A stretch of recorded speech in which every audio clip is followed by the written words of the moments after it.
in Brooklyn. Two of the East's best. The Hawks were in town to take on that man, Kevin Durant, and Kevin Durant put on a show, but he wasn't alone. Jalen, what do you take away from this contest between two of the best in the East? First and foremost, James Harden still looks basically like the player I saw against the Milwaukee Bucks, hobbling, trying to recover from a hamstring injury. I can literally see, now when you're at the game, you can see and hear everything. You get a chance to see and talk to everybody, right? And so that hamstring is something that he's still trying to recover from. So what you see is him trying to pick and choose his spots. So he had 0 points, probably like 8 or 9 assists, and right before the half, go between the legs, big three. You know, they up double digits, get a couple of shots in the second half. The other thing is, I love how they was moving KD around. Down screens for KD, curl, elbow shot, backdoor cut, dunk, getting it to him in transition. But the key for this team early, and they've relying on him so heavily, and he's delivered, LaMarcus Aldridge. Have you noticed he has the best jump shot percentage of any player in the NBA so far this season? Well, they always talk about the mid-range is dead, and DeMar DeRozan and LaMarcus Aldridge are like, okay, fine. If you guys are just going to guard the three-point line and layups, well, then I'll just make a living in between. And I'm glad you went there, because those two players also expanded their games.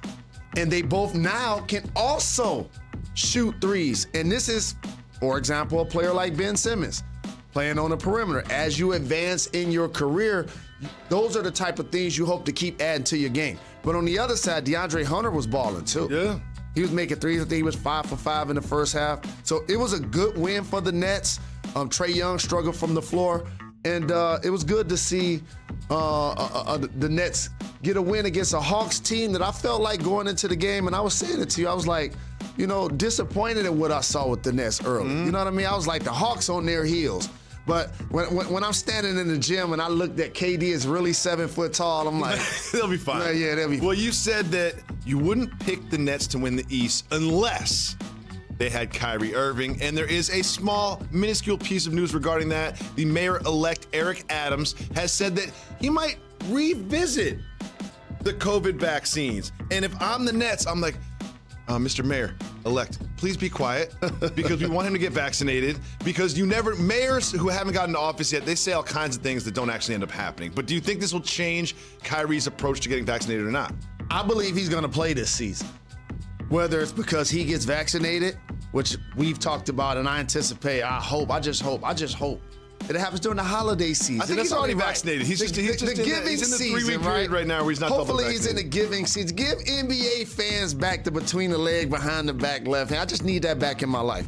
With that being said, I agree with you. Because you're the mayor and you say you want to do something, we all know politicians don't always do what they say. Exactly. But this could be something that helps his popularity a lot. They're also about that as well. So I believe it's something he can do, he will do, because he put it out there. Thanks for watching ESPN on YouTube. For live streaming sports and premium content, subscribe to ESPN+.